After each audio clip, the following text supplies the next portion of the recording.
Here at Angel City Designs, we take a very different approach of how we design and put together an event. If it doesn't answer the specific brand essence, the center of that brand wheel, and if it's not true to what the goals are of the event is a failure. I think the process of everyone coming together and trying to figure out, what is the event going to look like? What's our goal for the event? As a casino, you want it to be a little dangerous, a little fun, a little edge to it. The show for New Year's Eve this year is an over-the-top, burlesque experience. Ton of energy to it, sexiness everywhere. We wanted to have that very festive, sexy casino feel.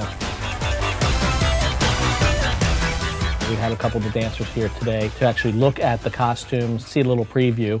Well, today was sort of a show and tell day.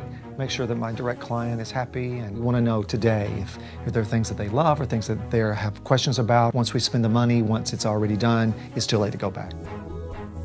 Everyone is a really over-the-top character because we're so naked later in the night. I just want to give them as much ridiculous, over-the-top craziness so that it keeps getting less and less and less and less and less. Okay. We're trying to balance classic burlesque, the time of Prohibition and beyond, and put modern twists on it. Then the skirt by the end of the whole thing goes away, and look, there's so happy for Mark. And the number ends up with all that kind of good stuff. Then to the sounds of sirens. Do the jailers take off any more than what's there? This costume cannot. I'll put 2 police. 2 police shields, Yeah, perfect. done. We really wanted that vintage look, and there was one costume that I didn't think meshed. I'm worried that it's too cutesy. I really am. It didn't have any of the sexiness that I want. It wasn't sexy at all. So I'm going to go find my lover who's been in jail locked up. I ain't wearing Katy Perry.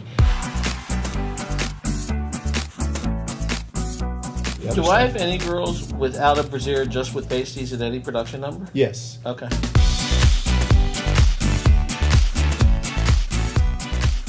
I like the hot pink one. The long dress, and then she took that off, but I really liked the look of that, the vintage look of that. I thought that was gorgeous. Rhinestone pasties, yes we do. Can one size fit between a 90-pound and a 175-pound person? It's called fits Stretch. right and then ooh. And at the end, they're in G-strings, they're in just pasties, they're in feathers, done very theatrically, very tastefully. Every number becomes almost a really sensual choreographed strip.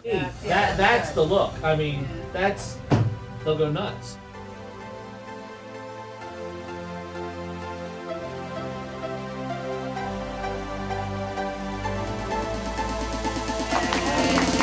So today was a great day. We showed them what we were planning. We got the big thumbs up and a few questions that we have now compromised about. So I think we have a plan and ready to go now. We have a lot of work to do still on this project. We have to actually now go back in Damon's world and take care of the artistic side of the changes that we did from scenery, from staging, etc. I'm working on the current floor plan. It's all done on Vectorworks program. I can control pretty much the entire event. We do it all in 3D so that we can move around the party space. We can see it from every angle. One living document that changes and updates constantly, almost until doors. There's definitely things that just need to get nailed down so that we can then put that in process and get everything on a container and get it shipped out. Don't forget, this show is in the Bahamas. It's in another country, let alone 4,000 miles away. There's a whole lot of logistics management that goes on even just to get the items there. I'm really excited for Tease, and I definitely think this is going to be one of the best New Year's events that we've ever done or seen.